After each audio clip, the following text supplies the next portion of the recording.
The very word secrecy is repugnant in a free and open society, and we are, as a people, inherently and historically opposed to secret societies, to secret oaths, and to secret proceedings. We decided long ago that the dangers of excessive and unwarranted concealment of pertinent facts far outweighed the dangers which are cited to justify it. On September 10th, 2025, conservative activist Charlie Kirk was murdered while speaking at Utah Valley University. The suspect, a 22-year-old man named Tyler James Robinson, was taken into custody on September 12th and has been charged. The murder sparked national outrage. But instead of focusing on grief and facts, some leaders quickly turned to censorship, surveillance, and scapegoating, even calling for the institutionalization of vulnerable communities, including trans people, like me. And that is why our press was protected by the First Amendment, the only business in America specifically protected by the Constitution, not primarily to amuse and entertain, not to emphasize the trivial and the sentimental, not to simply give the public what it wants, but to inform, to arouse, to reflect, to state our dangers and our opportunities, to indicate our crises and our choices, to lead, mold, educate, and sometimes even anger public opinion. The first duty of every Starfleet officer is to the truth, whether it's scientific truth or historical truth or personal truth. Truth is the foundation of freedom, and when the press is attacked, it is truth itself that is under siege. And there is very grave danger that an announced need for increased security will be seized upon by those anxious to expand its meaning to the very limits of official censorship and concealment. And censorship doesn't just come from government halls. Sometimes it looks like pressure and intimidation, disguised as business decisions. This past summer, CBS announced it would not renew The Late Show with Stephen Colbert. They denied it was political, but the decision came just 3 days after Colbert mocked Donald Trump and days after Trump called for his cancellation. On September 17th, ABC indefinitely suspended Jimmy Kimmel Live after Kimmel joked about Trump's reaction to Kirk's murder. Now, Trump is demanding NBC fire Jimmy Fallon and Seth Meyers. Across the country, Democrats and left-leaning voices have been fired from their jobs simply for quoting Charlie Kirk.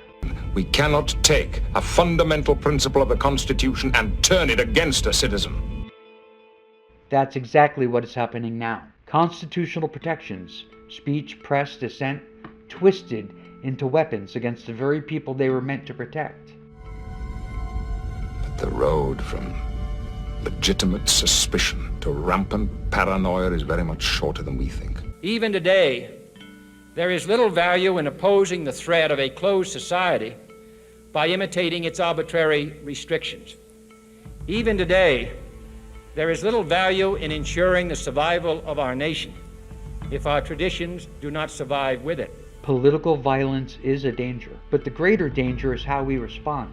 Do we defend freedom of the press or punish critics? Do we protect communities or scapegoat them? Do we preserve liberty or destroy it in the name of security? And no official of my administration, whether his rank is high or low, civilian or military, should interpret my words here tonight as an excuse to censor the news, to stifle dissent, to cover up our mistakes, or to withhold from the press and the public the facts they deserve to know. With the first link, the chain is forged. The first speech censured, the first thought forbidden, the first freedom denied, chains us all irrevocably.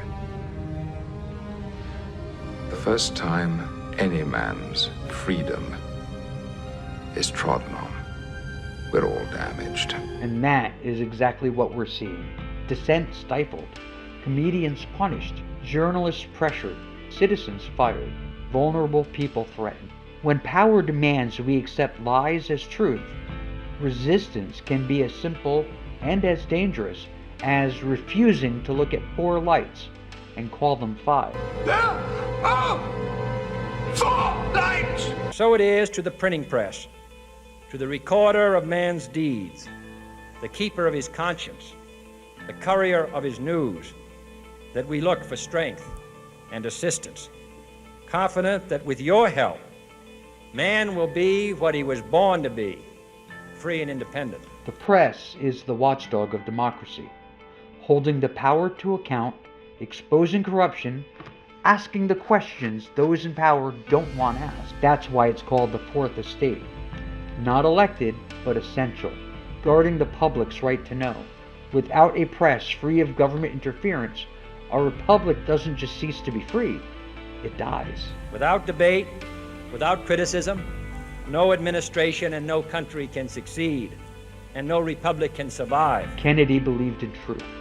He believed in the press.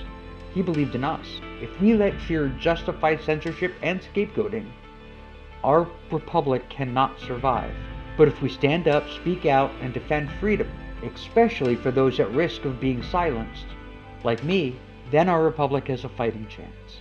No president should fear public scrutiny of his program, for from that scrutiny comes understanding, and from that understanding comes support or opposition, and both are necessary.